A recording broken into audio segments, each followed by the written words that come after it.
The casserole dish shattered across the kitchen floor, shrimp and grits, her dead mother's recipe, splattered across Italian marble. Behind her, her husband's voice was calm, too calm. We need to talk about the divorce. She was 7 months pregnant. Her mother had been buried 3 weeks ago, and the man she loved had just handed her divorce papers in their own kitchen. But here's what makes this story different from every betrayal you've ever heard. The other woman? It was her best friend, the woman who held her hand at the funeral, the woman who cried on her shoulder and whispered, "I'm here for you, Vivi, always." That same woman had been sleeping with her husband for 14 months.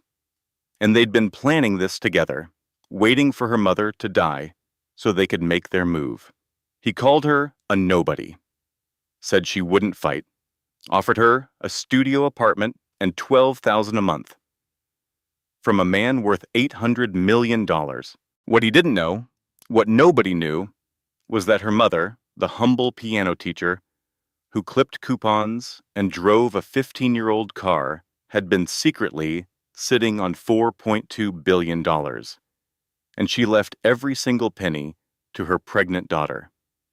This is the story of a woman who lost everything in one night: her husband, her best friend, her dignity, and discovered she'd been a billionaire all along.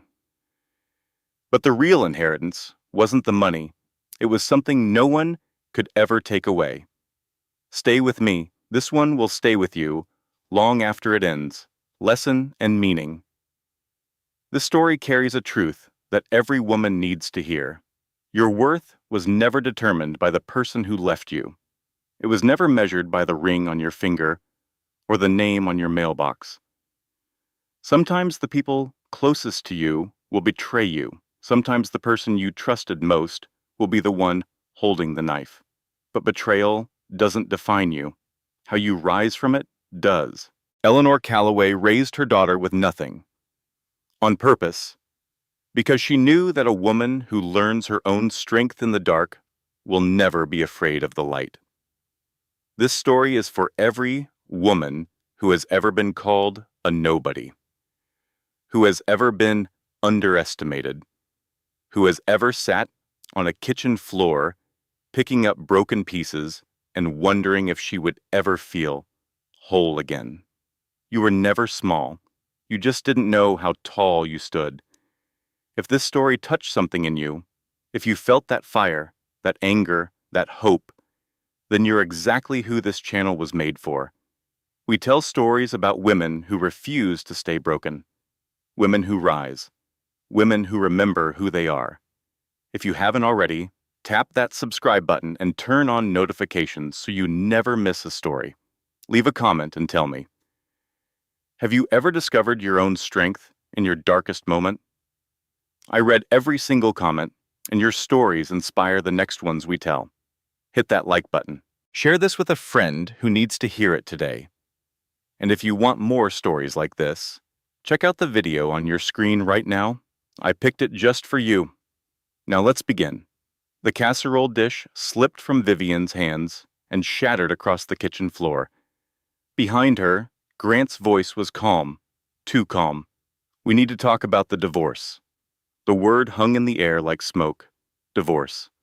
She stood there in the kitchen of their Manhattan penthouse, barefoot, 7 months pregnant, wearing her dead mother's cardigan, the shrimp and grits, Eleanor's recipe, the last one her mama ever taught her, lay splattered across Italian marble. Steam still rising from the mess. 3 weeks, that was all. 3 weeks since they lowered her mother into the ground. 3 weeks since Vivian had stood in a cemetery in Virginia, clutching a single white rose, while Grant checked his phone behind her back. She had told herself he was just bad at grief. Some men were. Some men didn't know how to hold space for sadness. She turned around slowly. Grant stood in the doorway, wearing a charcoal suit. His tie was loosened, his jaw was set, the way it always was when he'd made a decision without consulting her. On the counter between them, he placed a manila envelope, thick, Official, the kind of envelope that changes the shape of a life. It's better for both of us, he said. Vivian looked at the envelope, then at the casserole on the floor, then at her husband of 23 months, the man who proposed to her on a Tuesday, between meetings, in his office. She had thought it was spontaneous, romantic even, a man so busy building an empire that he couldn't wait for the weekend to ask her to be his wife. Now she saw it differently. A man who scheduled love like a conference call. Why? She asked. Her voice came out smaller than she wanted. She hated that. Hated how her throat tightened around the word, turning it into something fragile, something breakable. Like the dish on the floor, Grant ran his hand through his hair, rehearsed. She could tell because he did it the same way he did before investor presentations. The casual gesture that was anything but casual. We've grown apart, Vivian. You know that. I need someone who fits my world, someone who understands the life I'm building. I'm your wife. I'm carrying your child. And I'll take care of both of you. I've already found you a place, a studio on the Upper West Side. It's nice. You'll like it. A studio. He'd already found her a studio, which meant this wasn't a conversation. It was an eviction notice dressed up as a discussion. She noticed things then. Small things that her brain had been filing away for months without telling her. His collar, there was perfume on his collar, and it wasn't hers. She wore vanilla. This was something sharper, something floral and expensive. His phone buzzed on the counter. He flipped it face down without looking. Fast. Too fast. Is there someone else? She asked. Grant's jaw tightened. His eyes shifted left. Just for a second, just enough. This isn't about that, he said. But his eyes had already answered. She knew how he looked when he lied. She'd been studying that face for 2 years, the way his gaze drifted left when the truth was something he'd rather redesign, the way his nostrils flared so slightly you'd miss it unless you were the woman who slept beside him every night. She got down on her knees, not to beg, not to plead. She got down on her knees and started picking up the broken pieces of the casserole dish. Porcelain, marriage, same thing, shattered on expensive floors.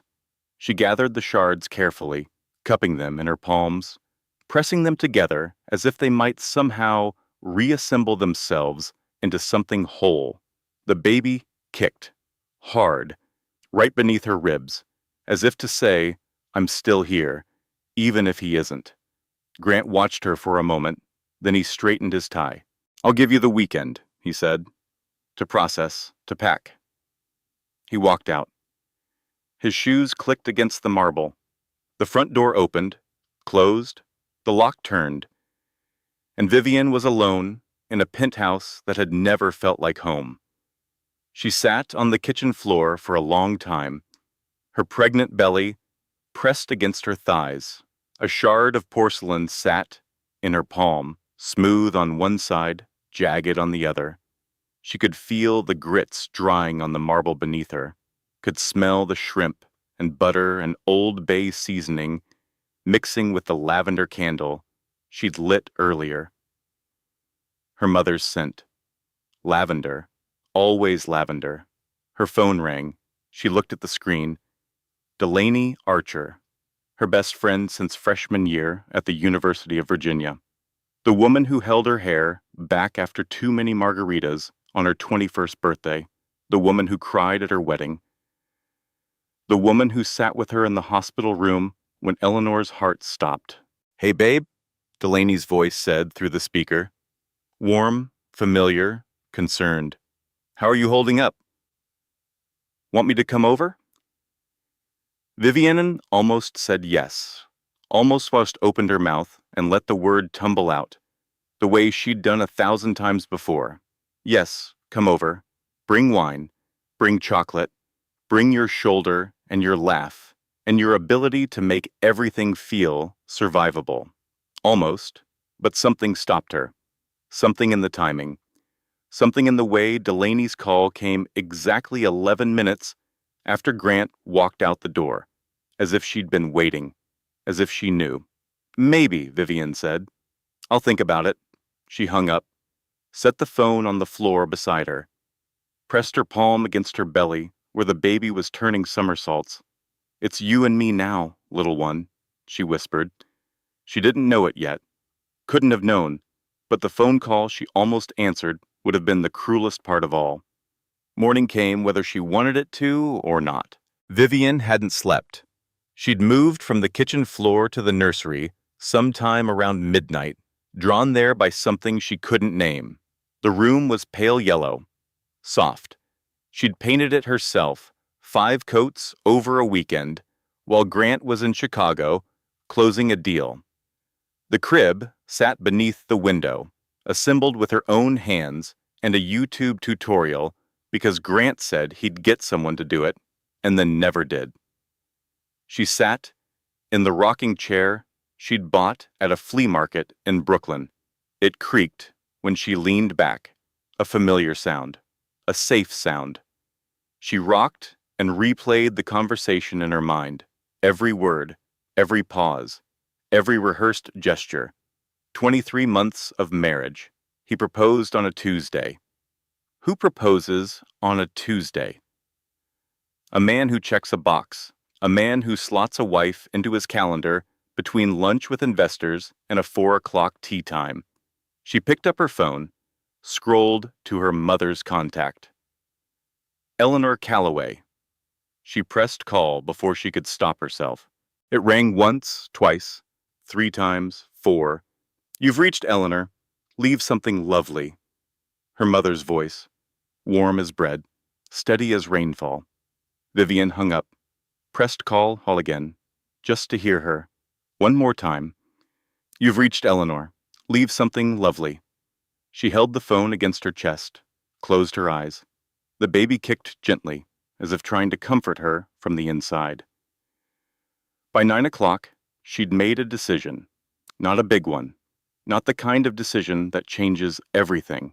Just the kind of decision that a woman makes when the ground has opened beneath her and she needs to understand why. Grant's iPad sat on the kitchen counter. He'd left it behind. Careless. Or maybe he simply didn't think she'd look. That was the thing about Grant. He underestimated her, had always underestimated her. It was the foundation of their entire relationship. His certainty that she was too gentle, too grateful, too naive to question him. She knew his password. Their wedding date, October 14th. Ironic. She typed it in. The screen unlocked. She opened his messages. The name at the top of the list made her stomach drop. Delaney. Not Delaney Archer, just Delaney. With a red heart emoji next to the name. The kind of casual intimacy that takes months to build. Vivian scrolled to the beginning of the thread. Her hands were steady. Her breathing was not. The messages started 14 months ago. Not weeks, not a few months. 14 months before the wedding anniversary, before the pregnancy, before Eleanor got sick, before everything. There were pet names. Baby. Dee. My girl. There were plans. Dinners, hotel rooms, weekends when Grant told Vivian he had business in Dallas or meetings in Boston. There were photographs.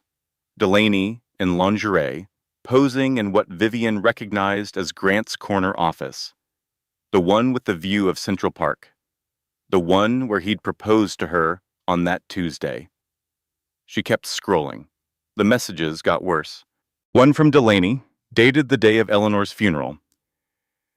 The day Vivian stood in a cemetery in Virginia with dirt on her mother's coffin and tears on her face and her best friend's arm around her shoulders. How much longer do we have to pretend, Delaney had written. I'm tired of being her shoulder to cry on. Grant's reply came 3 minutes later. Soon, let her grieve, then we move. Then we move.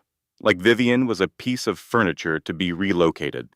Like her grief was an inconvenience to be endured until it became acceptable to throw her away. She wasn't crazy. She knew something had been wrong. She knew it. The late nights, the distracted dinners, the way he flinched when she reached for his phone, the way he stopped saying her name during intimate moments, the way Delaney always seemed to know Grant's schedule. She had known. Somewhere beneath the surface, in the place where instinct lives, she had known. She kept scrolling. Past the plans, and the pet names, and the photographs, past the lies, and the logistics of betrayal. Then she found the messages about the baby.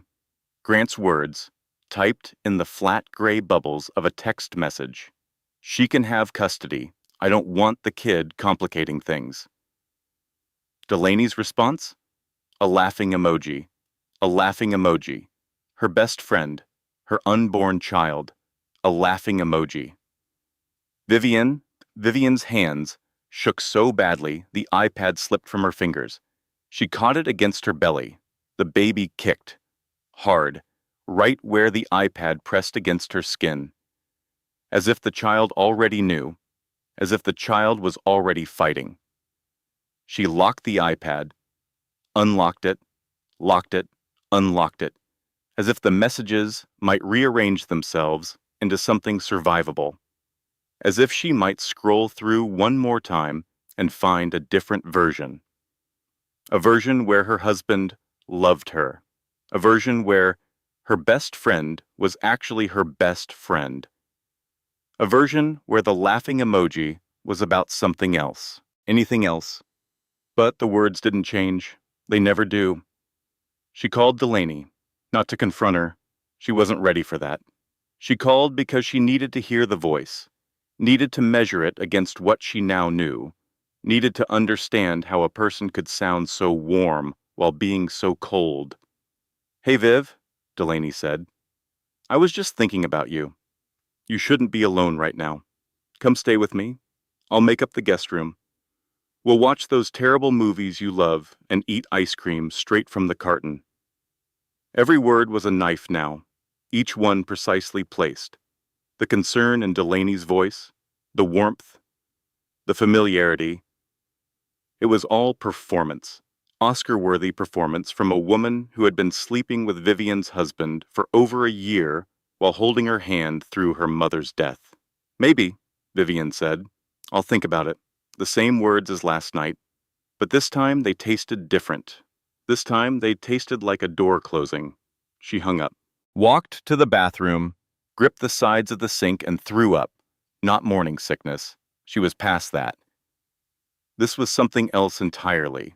This was the physical response to discovering that every person you trusted had been lying to your face. Truth sickness. That's what it was. Her body rejecting the poison it had been swallowing for 14 months. She rinsed her mouth, looked at herself in the mirror. 30 years old, 7 months pregnant, dark circles under her eyes. Her mother's cardigan hanging loose on her shoulders. She didn't look like a woman whose world had just ended. She looked tired. She looked like someone who had been tired for a very long time and was just now realizing it. The worst message wasn't about the affair. It wasn't about the hotel rooms or the lingerie photos or the pet names. The worst message was about her baby, her child, the life growing inside her that she already loved more than she had ever loved anything. A laughing emoji. That was what her baby was worth to them. She pressed her hands against her belly, felt the baby turn, felt the warmth and the weight and the impossible miracle of it. "I'm sorry," she whispered. "I'm sorry you're coming into this." Then she straightened up, splashed water on her face, dried her hands on the towel that still had Grant's initials monogrammed on it. She had work to do. The iPad held more secrets than she expected.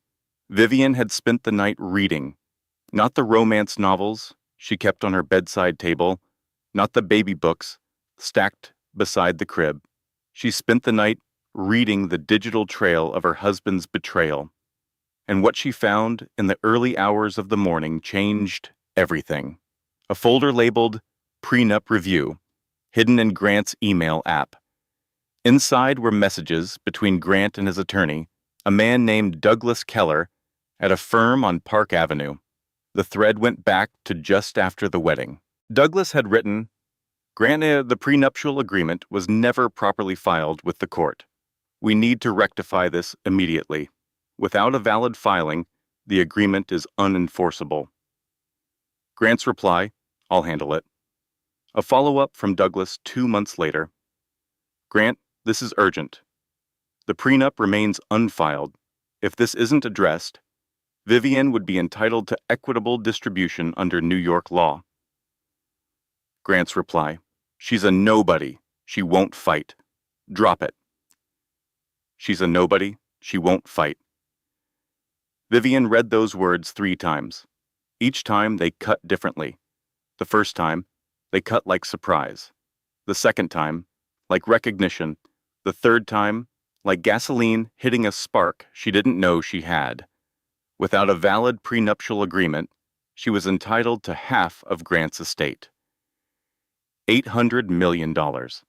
His lawyers had warned him, twice, and he had dismissed them because she was a nobody, because she wouldn't fight. His arrogance was his blind spot, and blind spots, she was learning, are where everything hides. There was more. A separate email chain between Grant and his mother, Celeste Whitmore. Celeste, who had never once invited Vivian to call her by her first name. Celeste, who gave her a monogrammed bathrobe for Christmas, with Grant's initials, not hers. Celeste, who looked at Vivian the way someone looks at a stain on a tablecloth. Delaney comes from the right family, Celeste had written. This should have been the match from the beginning. End this quietly. Grant's response, I'm handling it. She'll take the studio and be grateful. Grateful, as if dignity were a luxury she couldn't afford, as if she should thank him for the privilege of being discarded. Vivian closed the iPad, set it on the counter, walked to the nursery, and sat in the rocking chair. The wedding album was on the shelf beside the crib. She pulled it down, heavy, leather-bound, the kind of album that costs more than some people's rent. She opened it. The first photograph, her and Delaney, in college, freshman year, sharing a dorm room the size of a closet. They'd pushed their beds together the first week because Delaney was afraid of thunderstorms. They'd promised each other, half drunk on cheap wine during sophomore year, that they'd be each other's maids of honor. No matter what, pinky swear, blood oath, the kind of promise that feels sacred when you're 20 and don't yet know what the world does to promises. She turned the page. Grant's proposal. The photograph was taken by his assistant, Vivian on one knee, no, Grant on one knee. In his office, between meetings, she was wearing jeans and a blouse she'd bought on sale. He was wearing a suit that cost more than her car. She had thought it was spontaneous. She had told everyone the story. He just couldn't wait. He pulled me into his office and got down on one knee. She'd laughed every time she told it. She wasn't laughing now. Now she saw it for what it was. A scheduled event, a box to check, a Tuesday proposal from a man who treated love like a transaction. Another page, her mother at the wedding, Eleanor, in a simple blue dress she'd sewn herself, standing beside the cake, smiling. But her eyes. Vivian could see it now, in the photograph, what she'd missed in person. Her mother's eyes held something careful, something worried. Eleanor's quiet warning came back to her now. They'd been standing in the church bathroom 5 minutes before the ceremony. Eleanor had straightened Vivian's veil and said, He loves what you give him, Vivian. Make sure he loves who you are. She hadn't understood then. She understood now. The last photograph she looked at, Delaney's toast at the reception, standing in a green dress, champagne glass raised, mascara slightly smudged from crying. To my best friend, Delaney had said, who deserves the world. The room had laughed, applauded, but in the photograph, Delaney's eyes weren't on Vivian. They were on Grant, just for a second, just long enough to mean something, and Grant was looking back. Vivian closed the album, put it back on the shelf. She wouldn't need it again. She needed to breathe. That was all. Just breathe. She walked to the bathroom, turned on the faucet, filled the bathtub with warm water. Then she got in, fully clothed, her mother's cardigan, her maternity dress, everything. She sank down until the water reached her chin, felt it soak through the fabric, heavy and warm against her skin. She floated her hands over her belly. The baby turned, slow, peaceful, unaware of everything happening above the waterline. "It's you and me now, little one," she whispered. "It's you and me." She stayed there for 20 minutes, no crying, no screaming, just breathing, just the sound of water and the quiet rhythm of a baby turning in the warmth. When she finally got out, she was dripping on the marble floor, making a mess of Grant's pristine bathroom. She didn't care. She wrapped herself in a towel and walked to the foyer, leaving wet footprints all the way. The doorbell rang. A courier stood in the hallway. Young, barely 20, holding a thick legal envelope from a law firm she didn't recognize. Hargrove, Price and Associates. She signed for it, closed the door, stood there dripping, the envelope in her hands. Inside was a letter addressed to Vivian Calloway, sole surviving heir of Eleanor Hargrove Calloway. Hargrove, her mother's maiden name. The name Eleanor never talked about. The name that wasn't in any of the stories. Not the story about how Eleanor met Vivian's father at a jazz club in Richmond. Not the story about why she became a piano teacher. Not the story about the 2-bedroom apartment in Virginia where she raised Vivian on a piano teacher's salary and a garden full of tomatoes. The letter requested her presence for the reading of her mother's complete estate. It used words Vivian didn't understand. Substantial holdings, controlling interest, trust provisions, fiduciary responsibility. She almost threw it away. Another legal document, another man in a suit trying to take something from her or give her something she didn't ask for, but the name stopped her. Hargrove. There was something about it, something heavy, something that felt like a locked door she'd walked past her entire life, without knowing there was a room on the other side. She set the envelope on the kitchen counter, right next to the divorce papers. 2 envelopes, one from the man who wanted to erase her, one from the mother who, it seemed, had hidden an entire world from her. She didn't open it, not yet. She had to choose between her pride and her security, her dignity and her baby's future. Both felt impossible to sacrifice. Both felt impossible to keep. She stood in the kitchen, wet cardigan dripping on the floor, and stared at the 2 envelopes. The prenuptial agreement that was supposed to leave her with nothing had never been filed, and the envelope from her dead mother's lawyers might change everything. But not tonight. Tonight she was just a woman standing in a puddle of her own making, 7 months pregnant, trying to remember how to breathe. She called the law firm the next morning. Her fingers shook as she dialed the number printed on the letterhead. She expected a receptionist, a cold, automated voice, the usual machinery of legal bureaucracy. Instead, a man answered on the second ring. His voice was warm, unhurried, the kind of voice that belonged to someone who had all the time in the world and wanted you to know it. "Malcolm Price," he said. "This is Vivian Calloway. I received a letter about my mother's estate." A pause, not uncomfortable. More like a man choosing his words carefully, like a doctor before he delivers news that will rearrange a life. "Vivian, I've been hoping you'd call. Your mother spoke about you often. She was very proud of you." "You knew my mother?" "For over 30 years. She was a remarkable woman. May I ask, did Eleanor ever mention the Hargrove family to you?" Vivian Ann sat down on the edge of her bed, The mattress creaked beneath her weight. Through the window, Manhattan sparkled in the morning light. Indifferent, beautiful, cruel. No, she said. My mother was a piano teacher. She lived in a 2-bedroom apartment in Virginia. She drove a 15-year-old sedan. She clipped coupons from the Sunday paper. She made soup from vegetable scraps. She never mentioned any Hargrove family.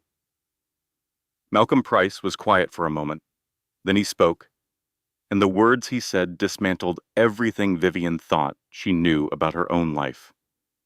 Your mother was the eldest daughter of Franklin Hargrove, founder of Hargrove Industrial, one of the largest privately held companies in the southeastern United States. She walked away from the family at 22, changed her name, married your father, chose a different kind of life, but she never walked away from her inheritance. Vivian sat down, hard. The room tilted, the baby kicked, and for a moment she couldn't tell if the dizziness was from the news or from the child pressing against her diaphragm. I don't understand, she said. Your mother maintained her stake in Hargrove Industrial through a carefully structured trust. She added to it, over the years, through strategic investments managed by her brother, Theodore Hargrove. She also established a foundation for music education in rural communities. All of this was done quietly, deliberately. Your mother was perhaps the most private, wealthy person I've ever had the privilege of representing. How much? Vivian asked. The question felt absurd, like asking how deep the ocean is while standing on a beach with your toes in the foam. The total estate is valued at approximately $4.2 billion. The number didn't register. It sat in her ear like a foreign word. 4.2 billion. 4.2 billion dollars. Her mother. The woman who patched her jeans with fabric from old curtains. The woman who worked 10-hour days teaching piano to children who couldn't afford Steinways. The woman who cried when Vivian got a full scholarship to UVA because now you won't have to worry, baby. $4.2 billion. Vivian's first reaction was not joy, not relief, not even surprise, really. It was anger. She never told me, she said. Her voice was tight, controlled, the way a dam holds water, steady until it isn't. My whole life, I worked 2 jobs through college. I wore secondhand clothes. I ate ramen for dinner 4 nights a week. She watched me struggle, and she never said a word. She wanted you to know who you were without the money, Malcolm said gently. She'd seen what it did to her family. Her father used wealth as a weapon. Her brother Theodore became what money made him. Eleanor wanted something different for you. She wanted you to have a foundation that couldn't be bought or taken away. She planned to tell me. She did. She was working on a timeline. After the baby was born. She wrote you a letter. It's in the estate documents. Would you like me to read it to you, or would you prefer to read it yourself? Send it to me, Vivian said. Please. The letter arrived by email 20 minutes later. Vivian sat in the nursery to read it. The pale yellow walls, the crib she'd assembled herself, the rocking chair that creaked when she leaned back. She opened the email, tapped the attachment. Her mother's handwriting appeared on the screen. A scanned document, written in the careful cursive that Eleanor used for important things, birthday cards, permission slips, grocery lists for Thanksgiving dinner. My dearest Vivian, the letter began, if you're reading this, I'm gone. And I'm sorry I never told you face to face. I left the Hargrove name because money made people cruel. Your grandfather, your uncle, they measured love in leverage. I wanted you to grow up knowing that your worth was never a number. But this money is yours now. Use it to be free. Use it to be kind. And if anyone ever makes you feel small, remember, you were never small. You just didn't know how tall you stood. All my love, Mama. Vivian read it once, then again, then a third time, slower, letting each word settle into the place it was meant to go. She cried, for the first time since the funeral. Not the polite crying she'd done at the cemetery, dabbing her eyes with a tissue while Grant checked his phone. Not the numb, dry-eyed staring she'd done since then. She cried completely, openly, the kind of crying that comes from the bottom of your lungs and shakes your whole body and sounds like an animal in pain. She cried for her mother, for the woman who loved her enough to let her struggle, who loved her enough to leave her everything, who chose poverty over poison and gave her daughter the one thing money can't buy, the knowledge of who she was without it. She folded the letter along its original creases, pressed it against her chest, rocked forward and back, the way her mother used to rock her during thunderstorms, the way she would rock her own daughter soon, forward and back, until the crying stopped and the silence was warm instead of empty. My mother didn't keep this from me to hurt me. She kept it because she loved who I was becoming. The baby kicked. Vivian laughed through the tears, a wet, ragged sound, half sob, half joy. She pressed her hands against her belly. Your grandmother, she whispered, was the most extraordinary woman who ever lived, and she left us everything, everything. She sat there for a long time, rocking, breathing, feeling the impossible weight of $4.2 billion settle onto her shoulders like a coat she didn't know she owned. Then she picked up her phone and called Malcolm Price back. Malcolm, she said, I need you to keep this completely confidential. No announcements, no press, no contact with my husband or his attorneys. Of course, may I ask why? Because I want to see who people really are when they think I have nothing. There was a pause. Then Malcolm laughed, a quiet, respectful laugh. The laugh of a man who had just recognized Eleanor Hargrove's daughter. Your mother, he said, would be very proud. Grant called on Thursday morning. Businesslike, efficient, the way he talked to contractors and cleaning services and anyone else he considered beneath his attention. I need you out by Friday, he said. I'm having a guest move in this weekend. A guest. Not even the courage to say her name, not even the dignity of honesty. A guest. I've arranged $12,000 a month and temporary support, he continued. That's generous, considering the circumstances. My attorney will send the paperwork. $12,000 a month. From a man worth $800 million. The math was almost funny. It was like a king tossing a copper coin to a beggar and expecting gratitude. Fine, Vivian said. I'll be out by Friday. Good. I'm glad we can be adults about this. Adults. As if adultery and abandonment were signs of maturity. As if discarding your pregnant wife 3 weeks after her mother's funeral was simply good decision-making. She hung up, stood in the kitchen, looked at the penthouse she'd lived in for nearly 2 years, the furniture she hadn't chosen, the art she didn't understand, the view of Central Park that had never once felt like it belonged to her. Let him think I'm broken, she thought. Let him think I'm grateful for scraps. He doesn't know I could buy his entire company and turn it into a parking lot. But she wouldn't. That wasn't who her mother raised. Eleanor Calloway didn't teach her daughter to destroy. She taught her to build, to plant, to play Chopin until the music filled the empty spaces where pain used to live. Friday came. Vivian arrived at the penthouse at 10 in the morning with one suitcase and no expectations.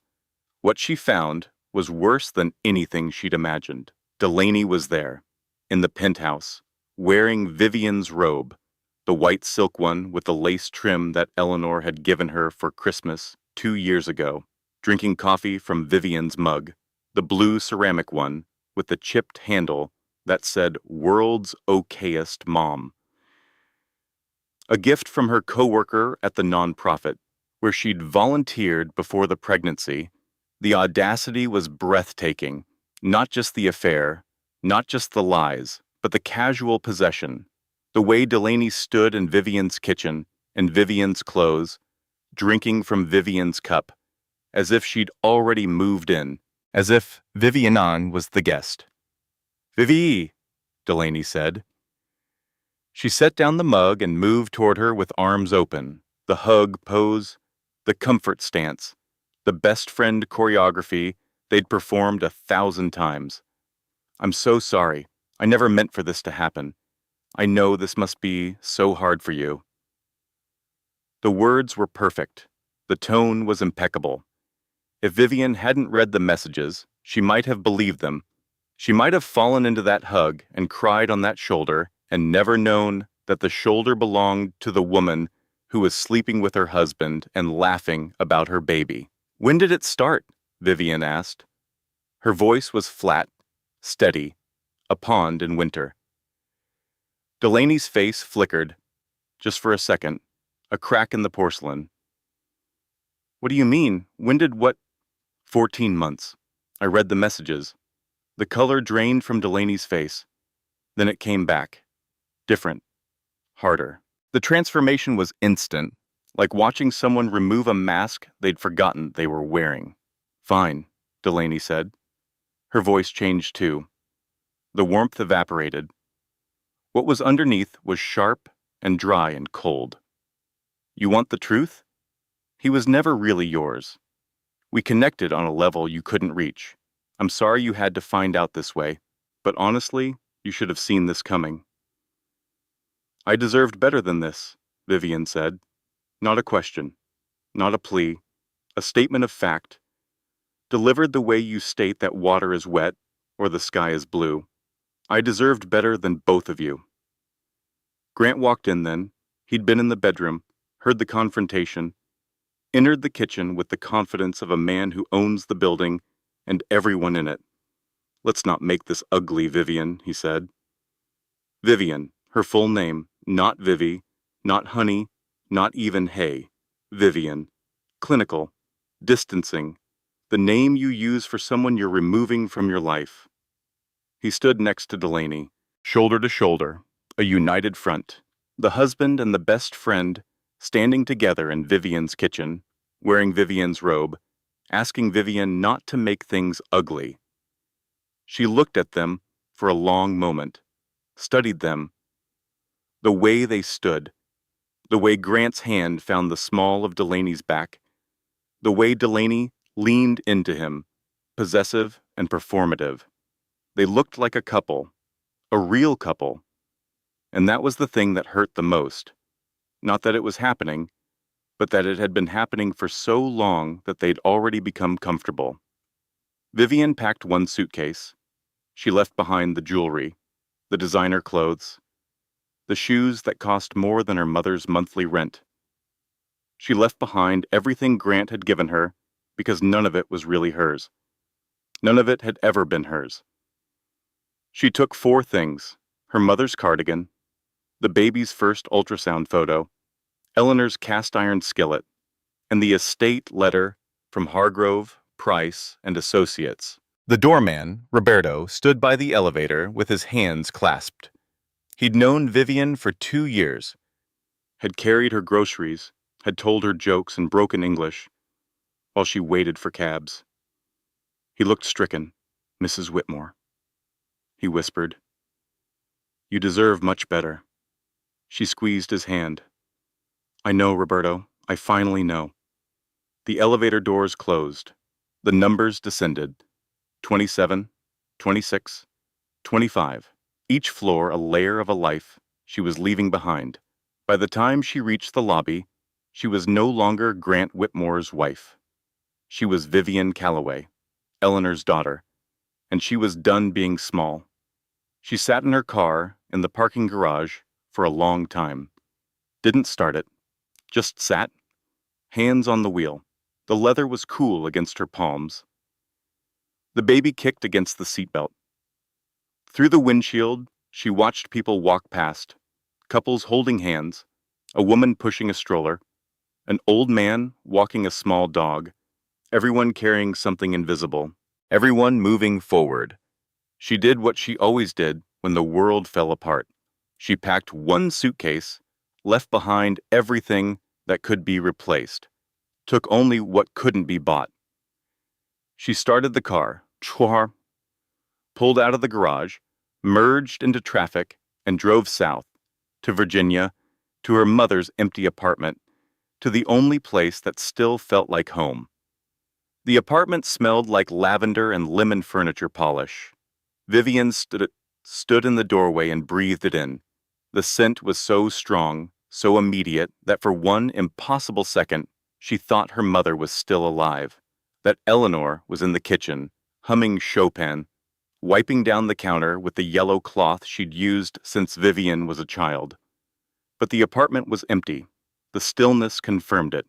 She stepped inside, closed the door behind her, set her suitcase by the coat rack. Eleanor's coat still hung there, navy blue, wool, a button missing from the left cuff. The piano sat under the window. A Baldwin upright. Not expensive, not flashy, but it had the most beautiful tone Vivian had ever heard. Eleanor used to say that pianos were like people. The pretty ones weren't always the best. The best ones were the ones that had been played enough to find their voice. Sheet music still sat open on the stand. Chopin, Nocturne in E-flat major, Opus 9, number 2, her mother's favorite piece. She'd played it every evening after dinner. The notes would drift through the apartment like a lullaby, and Vivian would fall asleep to the sound of it, believing that all music came from her mother's hands. Eleanor's reading glasses sat on the kitchen counter, next to a half-finished crossword puzzle, Tuesday's paper. She died on a Wednesday. Vivian walked through every room, touched every surface. The bookshelf with the cracked spine of Pride and Prejudice. The windowsill where Eleanor kept herbs in small pots, basil, rosemary, thyme, all dead now, brown and brittle. Nobody had watered them. She opened drawers, not looking for anything specific, just looking. The way you look through a person's belongings after they're gone, searching for the shape of who they were when you weren't watching. In the bedroom closet, she found a locked cedar box. Old, the wood was dark and smooth, polished by decades of hands. She tried the latch. It was jammed. She found a hairpin in Eleanor's vanity and worked the lock open. Inside were photographs, not the kind you frame, the kind you hide. A young woman in a white dress, standing on the steps of a mansion. The woman was beautiful. Dark hair, strong jaw, eyes that looked like they could see through walls. It took Vivian a moment to realize it was her mother, Eleanor Hargrove, at maybe 20 years old, standing in front of a house that could have been a museum.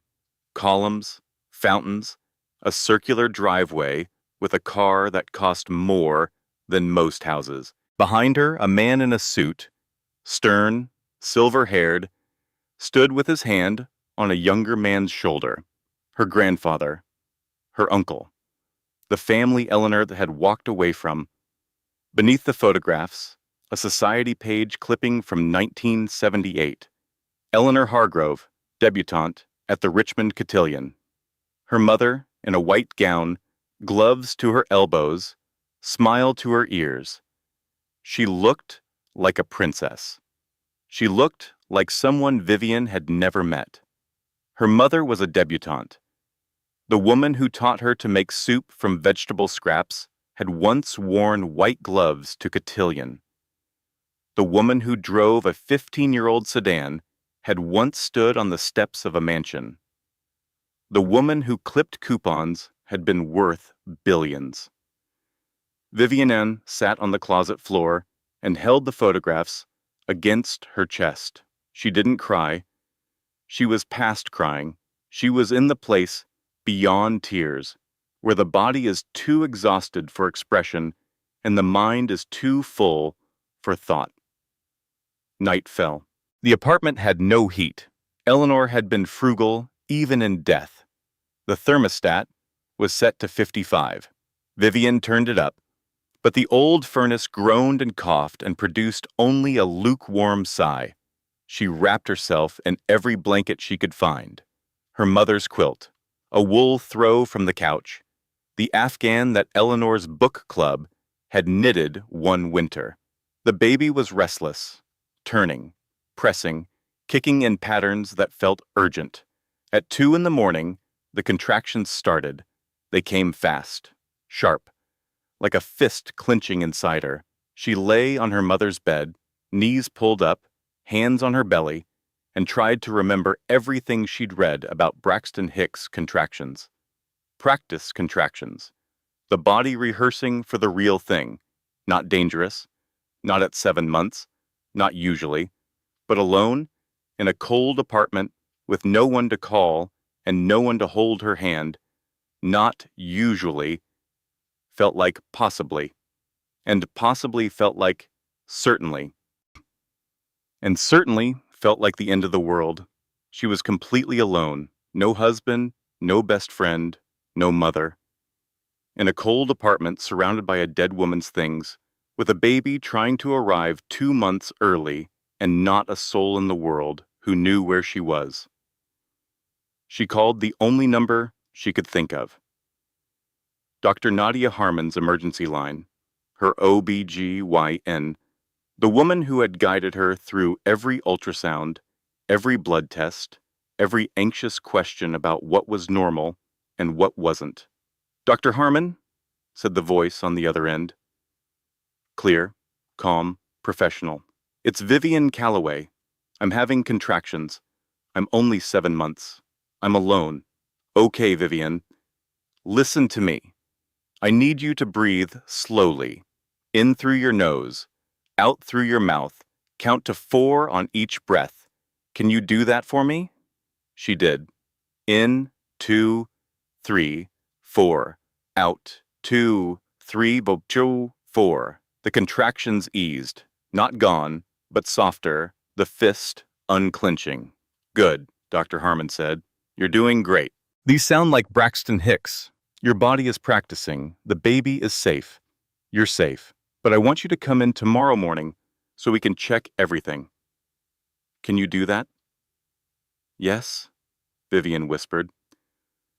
"Thank you." She hung up, lay on her mother's bed, stared at the ceiling. The paint was cracked in one corner, a water stain shaped like a hand. She'd never noticed it before. All those nights, sleeping in this room as a child, and she'd never looked up. Everyone leaves. Everyone. My father left before I could walk. My mother left because her heart stopped. My husband left because his heart was never mine. My best friend left because she wanted what I had. What do I have? A baby who doesn't know yet that the world is full of people who leave. At 3:17 in the morning, she opened her phone, typed, "Can you survive a divorce while pregnant?" into the search bar. Deleted it, typed, "How to be a single mother." Deleted it, typed, "I feel so alone." Stared at it, deleted it. Put the phone face down on the pillow, pulled the blanket tighter, closed her eyes, waited for morning. Morning came. It always does. A knock at the door woke her. Soft but insistent. The way someone knocks when they've been knocking for a while and they're not going to stop. Vivian opened the door and found a woman standing on the mat, mid-50s. Short silver hair, brown eyes, strong hands holding a paper grocery bag and a thermos of coffee. She wore a flannel shirt and jeans that had actually been used for work. Mud on the boots, calluses on the palms. Ruby Bennett, Eleanor's sister-in-law, Vivian's aunt, the woman who married Eleanor's brother before he left, who stayed close to Eleanor afterward, who drove up from North Carolina every Thanksgiving to argue about cornbread and teach Vivian how to fish. "Aunt Ruby," Vivian said, "your mama would haunt me if I let you sit in this cold apartment alone," Ruby said. She pushed past Vivian into the apartment, set the groceries on the counter, opened the thermos, poured 2 cups of coffee, started cracking eggs. She didn't ask questions, didn't demand explanations, didn't say, "I heard about Grant," or "Malcolm Price called me," or "How are you holding up?" She just cooked, turned on the heat, opened the curtains, let the light in. When the omelet was ready, she set it in front of Vivian and sat down across from her. Took a sip of coffee, looked at Vivian with eyes that had seen enough of the world to know when words were useless. "I know about the money," Ruby said. "I know about Grant, and I know you're stronger than you think. But right now, you don't have to be strong. Right now, you just have to eat this omelet." Vivian ate the omelet. It was the first real food she'd had in 3 days. It tasted like butter and onions and safety. Ruby told the story the way she told everything. Straight. No flourishes. No softening.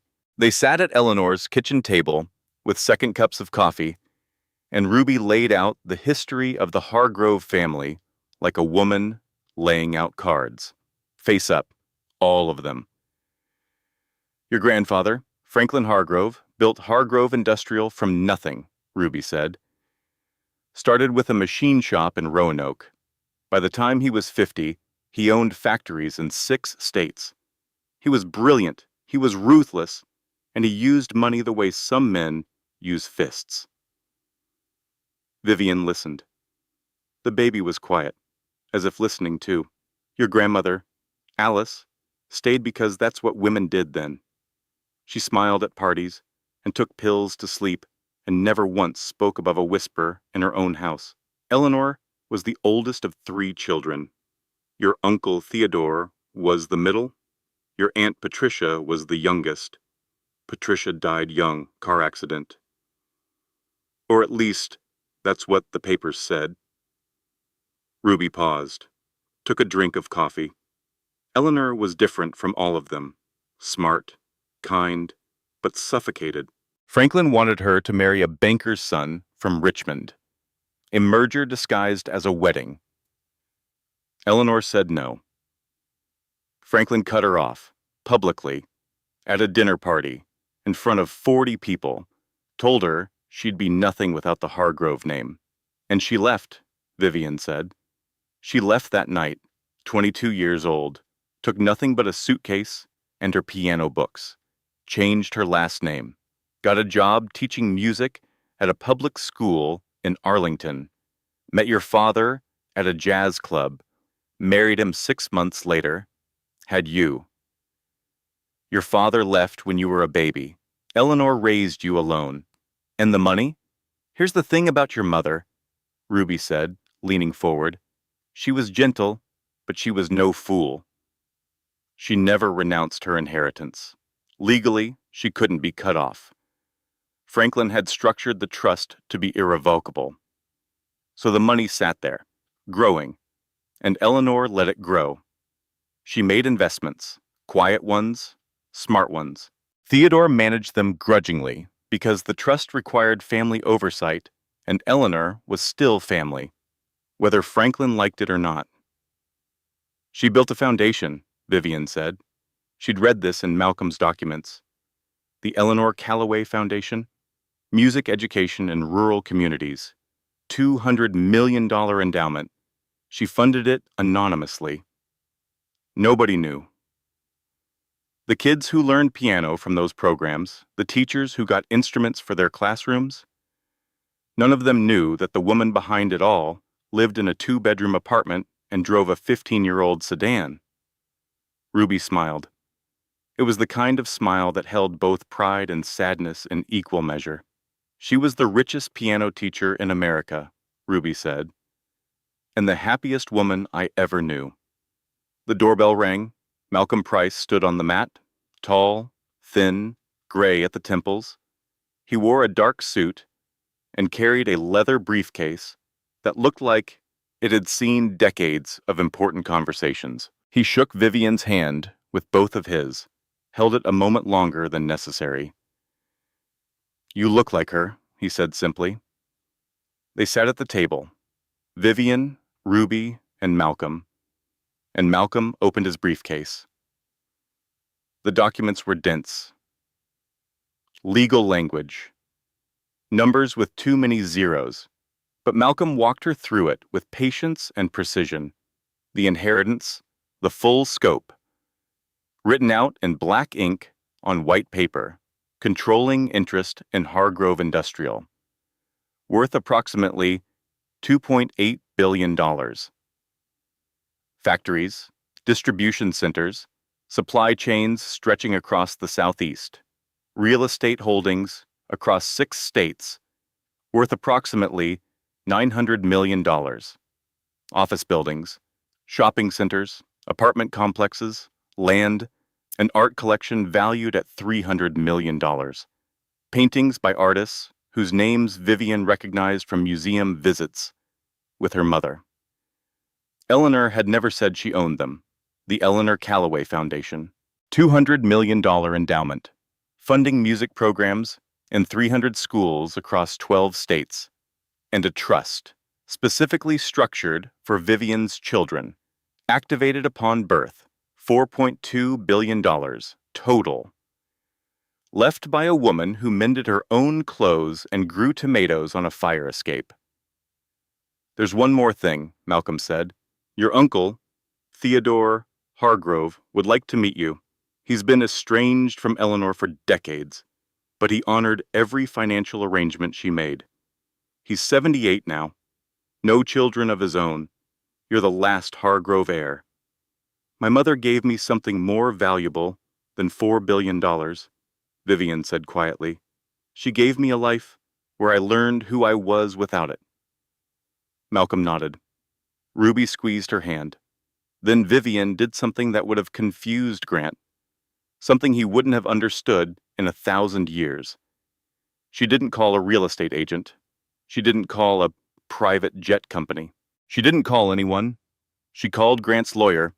Not Grant, his lawyer, Douglas Keller, at the Park Avenue firm. "Mr. Keller," she said, "I have one question. Is the prenuptial agreement between Grant Whitmore and Vivian Callaway currently on file with the court?" A long pause. The sound of typing, a drawer opening, paper shuffling, another long pause. "I'll need to get back to you on that," Douglas Keller said. His voice had changed. The confidence was gone. What was left sounded a lot like fear. Vivian hung up, smiled for the first time in weeks. She didn't need the prenup issue. She had $4.2 billion. But she wanted Grant to feel the fear, just for a moment. She wanted him to know what it felt like when the ground shifts beneath you and the walls you built turn out to be made of paper. She stood at her mother's piano, pressed one key, middle C. The note rang, clear and pure through the apartment. She let it fade completely, then pressed it again, louder this time. The sound filled the room like a voice returning after a long silence. 2 weeks changed everything. Vivian moved quietly. That was the key, quiet. No announcements, no confrontations, no dramatic phone calls at midnight. She let the machinery work. Let the lawyers do what lawyers do. Let the truth reveal itself the way truth always does. Slowly at first, then all at once, she retained Malcolm Price and his team, filed a countersuit in the divorce, citing adultery, emotional cruelty during pregnancy, and the invalid prenuptial agreement. She asked for half of Grant's estate, not because she needed it, not because she wanted it, but because she wanted him to understand that "she's a nobody" was the most expensive sentence he'd ever typed. Grant received the filing on a Monday morning. He called her at 11:15. His voice was different, not rehearsed anymore, not calm. The veneer had cracked, and what was underneath was panic. "What game are you playing?" he demanded. "You were nothing before me. Vivian held the phone against her ear. She was sitting in Eleanor's kitchen. Ruby was at the stove, making cornbread. The smell filled the apartment, butter and cornmeal and something that felt like home. "I was everything before you," Vivian said. "I just forgot." She hung up. Ruby didn't look up from the cornbread, but she smiled. Owen Merritt called the next day, Grant's business partner, the man who had co-founded the real estate development firm with Grant 8 years ago. Owen was the operational backbone, the one who managed the projects, the budgets, the relationships with contractors and city officials. Grant was the face, the deal-maker, the name on the door. "Vivian," Owen said. His voice was careful, measured. "I thought you should know. I've seen some things that concern me. Grant has been hiding assets, moving money into offshore accounts, using company funds for personal expenses. He bought a car last month. For someone. Not you. He's making reckless deals to cover the gaps. I'm not comfortable with the direction this is going." "Thank you, Owen," she said. "I appreciate you telling me." "He's not the man I went into business with," Owen said. "I'm not sure he ever was." She filed the information with her attorneys. Another piece, another brick in the wall of truth that was slowly surrounding Grant Whitmore. The confrontation came on a Wednesday evening. The restaurant was called Margot's. French, expensive, white tablecloths, and candlelight, and a wine list longer than most novels. It had been their place, hers and Grant's, their anniversary dinner, their celebration spot, the table by the window, where he once held her hand and told her she was the best thing that ever happened to him. Grant chose it deliberately. Home turf. Power move. He brought Delaney with him. Another power move. Delaney wore a new engagement ring, a large diamond, cushion cut, on her left hand. She displayed it the way a soldier displays a medal. Proof of victory. But Vivian arrived differently. She was rested. For the first time in weeks, she'd slept through the night. Ruby's cooking, Dr. Harmon's reassurance, her mother's apartment. The combination had done what no amount of money could. It had reminded her who she was. She wore a simple black dress, her mother's pearl earrings. No jewelry from Grant, no designer labels, no armor, just herself. She ordered sparkling water, sat down across from them, waited. Grant spoke first. He always did. "Let's end this quickly," he said. "Sign the papers, take the apartment, take the $12,000 a month, be reasonable." "I have a counter-proposal," Vivian said. Her voice was clear, steady, a voice she didn't recognize as her own, a voice her mother would have recognized. "You give me what I'm owed under the law, since there is no valid prenup, and I won't pursue the adultery clause." Grant's face went white, not pink, not flushed, white. The color of a man who has just discovered that the card he was counting on was never in the deck. "What are you talking about?" he said. "The prenup was never filed. Your attorney confirmed it last week." "She's bluffing," Delaney said quickly, too quickly. Vivian looked at Delaney directly. For the first time since the penthouse, she looked at the woman who had been her best friend and saw her clearly, not with anger, not with hatred, with something worse, with nothing at all. "I'm not," Vivian said. "And I never was." Grant lost his composure.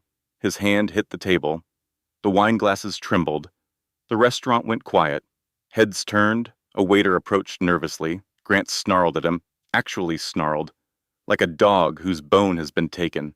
Delaney grabbed his arm, tried to pull him back. Her face was tight, scared, not of Vivian, of Grant, of the version of Grant she was about to inherit, the controlling one, the angry one, the one who hit tables and snarled at waiters and called his pregnant wife a nobody. Delaney was getting a preview of her future, and it wasn't the one she'd ordered. The waiter brought the check. Vivian signed it. Her hand didn't shake, not even a little. She stood up, nodded to both of them, and walked out of Margot for the last time. The fallout was immediate. Grant hired a new attorney. Aggressive, expensive. The kind of lawyer who files motions the way a machine gun fires rounds. Fast, loud, and aimed at maximum damage. Celeste Whitmore called Vivian that evening. The call lasted 45 seconds. "You will not destroy my son's reputation," Celeste said. Her voice was cut glass, every word polished and pointed. "We will bury you." "Mrs. Whitmore," Vivian replied, "your son buried himself. I'm just planting flowers on the grave." She hung up. Celeste called back. Vivian didn't answer. The following week, she met Theodore Hargrove, her uncle, the man who had stayed when Eleanor left, the man who had become what money made him, according to Ruby. The patriarch of the family, her mother, had fled. He lived in a house outside Richmond that could have been a small museum. Columns, a circular driveway, the same house from the photograph in Eleanor's cedar box. But the man who met her at the door was not the stern figure from the picture. He was 78 years old, frail, thin in the way that old men become thin when they've been eating alone for too many years. His eyes were sharp, though, blue and clear and full of something Vivian recognized: regret. He looked at her face and started to cry. "You look exactly like her," he said. "My God, you look exactly like Eleanor." He invited her inside, showed her the house where Eleanor had grown up, the piano room where she'd practiced for hours as a girl, the garden where their mother, Alice, had grown roses until the day she died. He told stories about Eleanor as a child. Stubborn, fearless, the girl who argued with their father at the dinner table when no one else dared to speak. "I should have gone with her," Theodore said. "When she left, I should have followed her out that door, but I was afraid. I was weak, and by the time I found my courage, too many years had passed." He offered Vivian full access to the Hargrove resources, legal team, financial advisors, the network that had been building for 50 years. Vivian accepted, but on her terms. "No publicity," she said. "No power plays. I want to protect my child and build something meaningful. That's all." Theodore nodded, slowly, with something that looked like peace settling over his old face. "You're more like your mother than you know," he said. That evening, Vivian and Ruby cooked Eleanor's shrimp and grits in Eleanor's kitchen. They didn't talk about money. They didn't talk about Grant or Delaney or lawyers or prenuptial agreements. They talked about Eleanor. Ruby told stories Vivian had never heard. Eleanor, sneaking out of the Hargrove mansion at 16 to play piano at a blues club in downtown Richmond. Eleanor standing up to Franklin at the Thanksgiving table when she was 17, telling him that money without kindness was just paper with dead men's faces on it.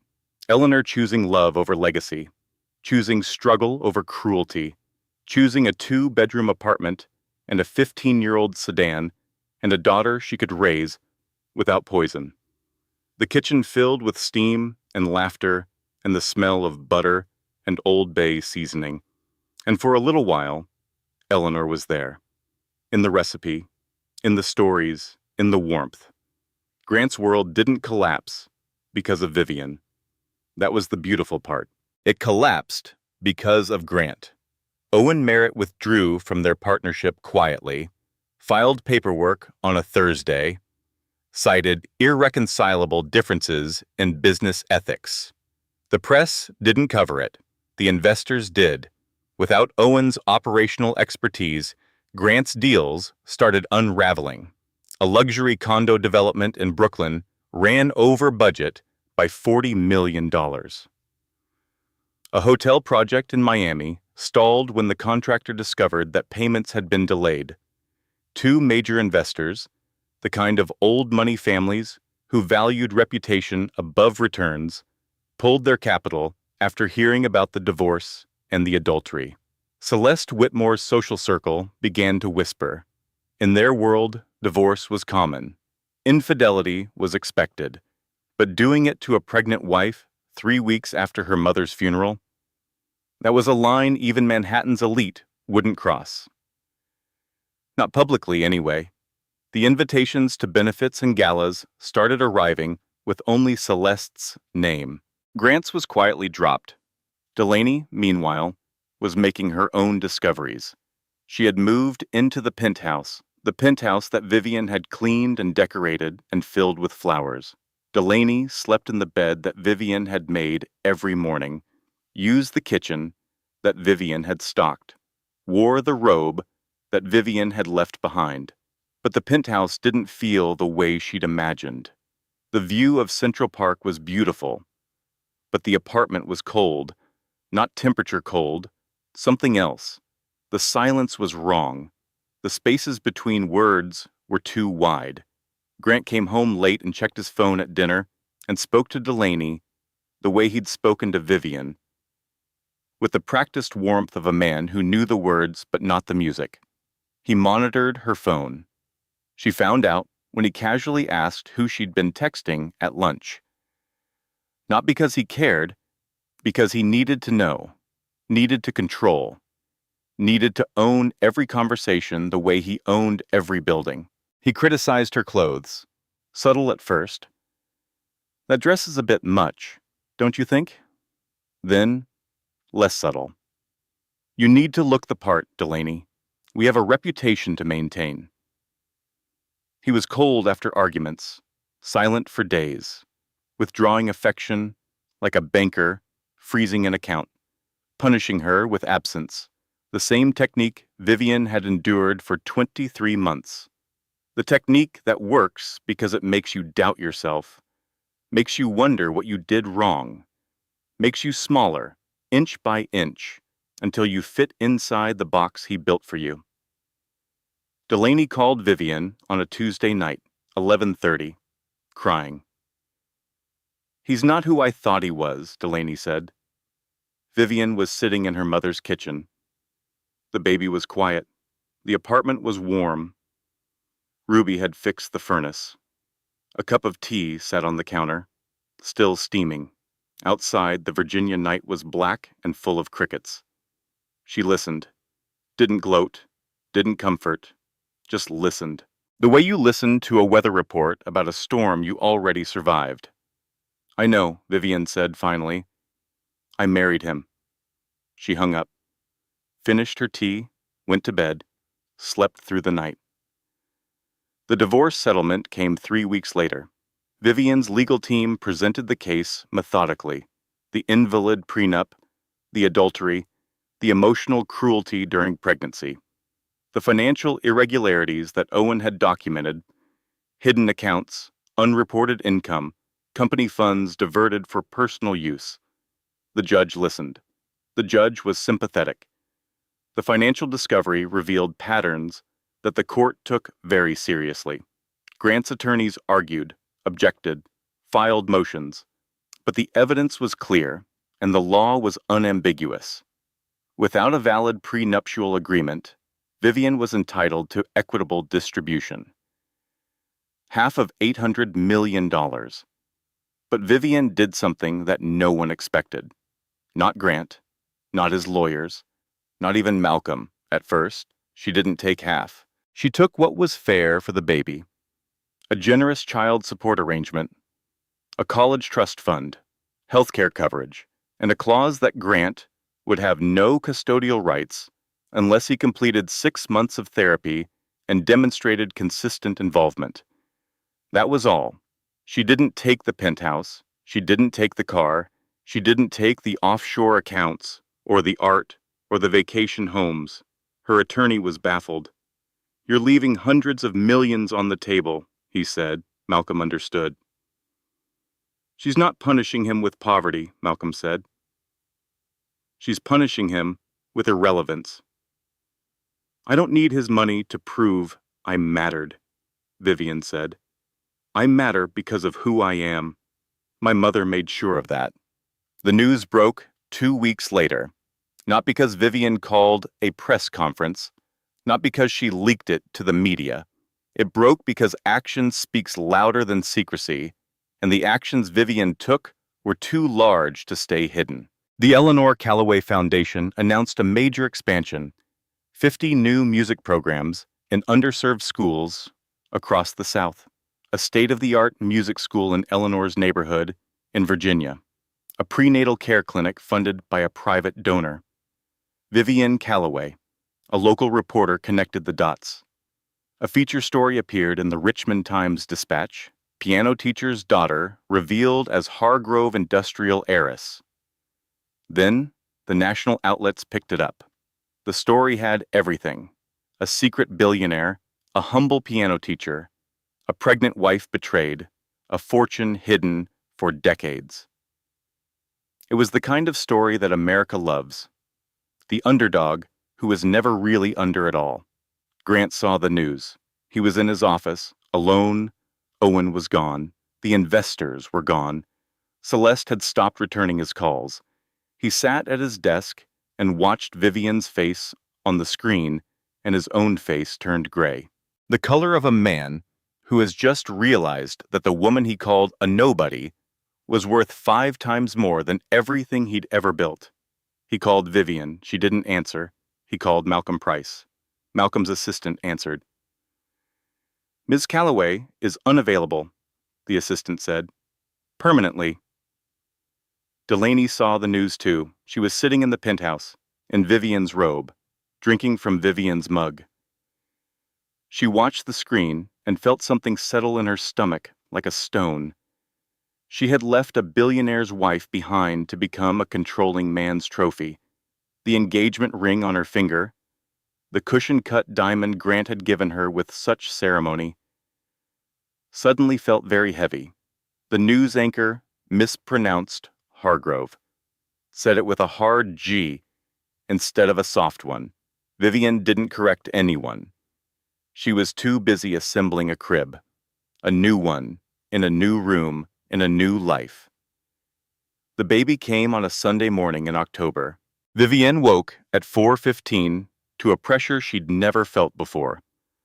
Not the Braxton Hicks contractions she'd experienced in her mother's cold apartment. This was different, deeper, more certain, the kind of pressure that announces itself with authority and makes no apology for its timing. She called Dr. Harmon. Then she called Ruby. Then she got dressed in the dark, packed the hospital bag she'd had ready for 3 weeks, and drove herself to the hospital because she was Vivian Callaway. And Vivian Callaway did not wait for anyone to carry her. Ruby arrived 20 minutes later, out of breath, her silver hair wild, still wearing her pajama top under her jacket. I broke 3 speed limits, she said. Your mama would have broken 4. The labor lasted 11 hours. Vivian didn't scream. She breathed, counted, gripped Ruby's hand so hard that Ruby's knuckles turned white. Dr. Harmon was steady and calm and certain, the way she always was, talking Vivian through every contraction like a pilot guiding a plane through turbulence. At 3:22 in the afternoon, the baby arrived, 8 pounds, 2 ounces, a girl. She came out screaming, not crying, screaming, the kind of full-throated, furious scream that announces to the world, I am here, I exist. Make room. They laid her on Vivian's chest, warm and wet, and impossibly small and impossibly loud. Vivian looked down at the face, red, wrinkled, eyes squeezed shut, mouth wide open, and felt something shift inside her. Not a physical shift, something deeper, something foundational, as if every bone in her body had just rearranged itself around this one small person. Hello, she whispered. Hello, Eleanor Ruby Callaway. Not Whitmore, Callaway. Her mother's name, Ruby's name, a name that meant something.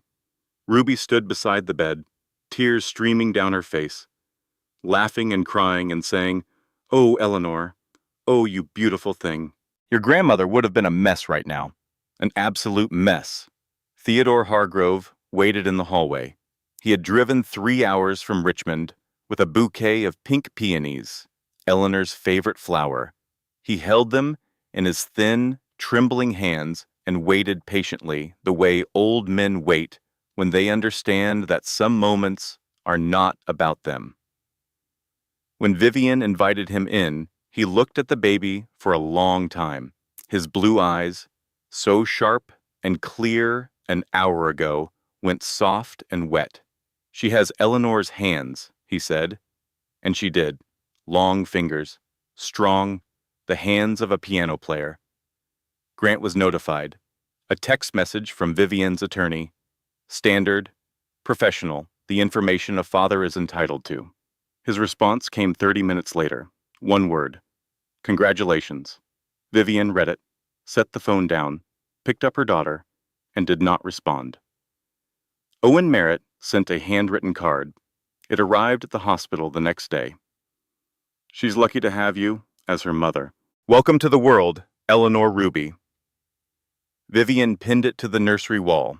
It stayed there for years. 6 months passed, the way months do when you have a newborn, too fast and too slow at the same time. Each day a blur of feedings and diaper changes and midnight wakings. Each day a miracle of tiny sounds and tiny fingers and the weight of a small head against your shoulder. Vivian moved into a brownstone in Virginia. Not a mansion, not a penthouse. A brownstone, 3 bedrooms, a garden in the back, and a porch where she could sit in the evenings and watch the fireflies. Eleanor's piano sat by the front window, the Baldwin upright with the beautiful tone. Vivian had it tuned and placed where the afternoon light could reach it. Baby Eleanor's playmat was spread on the floor beside it. A blanket, some toys, a wooden spoon that the baby preferred to all of them. She worked on the foundation's expansion from the kitchen table. Emails and phone calls and grant proposals spread across the surface, surrounded by baby bottles and burp cloths and a half-eaten sandwich. She funded the music school, opened the prenatal clinic, established a scholarship program for single mothers pursuing higher education, named it after Eleanor.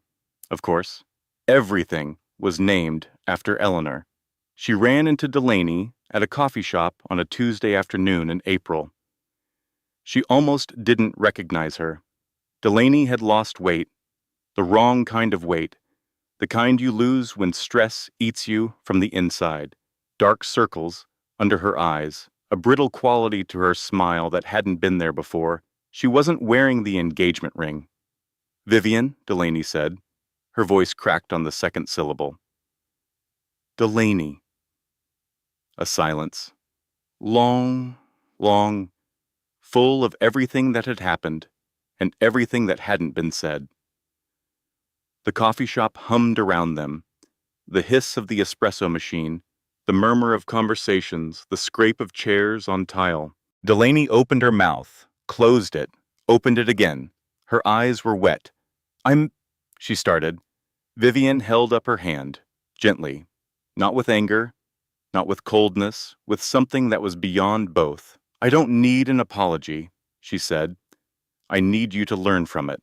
She picked up her coffee, walked out, left Delaney standing there, holding a latte she would never drink. In a coffee shop where nobody knew that 2 women had just closed a chapter that had been open for 14 months and 40 years of friendship. Grant's company was under investigation by the end of that month. The Securities and Exchange Commission had received a complaint, not from Vivian, not from Owen, but from one of the investors who had pulled their money and wanted to know where it had gone. The investigation revealed the offshore accounts, the diverted funds, the unreported income, the reckless deals made with other people's money. Celeste stopped speaking to Grant publicly, stopped attending his events, stopped defending him at dinner parties. She retreated to her townhouse on the Upper East Side and spent her days at the Met and her evenings at the opera and her mornings pretending she didn't have a son. Grant was alone in the penthouse that Vivian had decorated, the penthouse where Delaney had worn her robe and drunk from her mug. Delaney was gone now. She'd left after Grant shouted at her over a credit card statement, left the way women leave controlling men. In the middle of the night, with one suitcase and a feeling that she'd been here before, he sat at the kitchen counter, the same counter where he'd placed the divorce papers, the same counter where the casserole dish had shattered. The marble had been replaced. You couldn't see the cracks anymore, but Grant could feel them. The prison door had been unlocked all along. She had been her own warden. Vivian understood that now. Sitting at her piano in her brownstone in Virginia, with her daughter, gurgling on the floor beside her, she understood. The cage hadn't been Grant. The cage had been the belief that she needed him, that she was small without him, that his world was the only world. Her mother had known, had always known, had raised her with nothing, so she would know what she was worth without everything, had left her billions, so she would know what she could do with everything. Two gifts, both priceless. It was a Tuesday evening, October, almost exactly 2 years since Grant proposed in his office between meetings. The light through the window was amber and warm.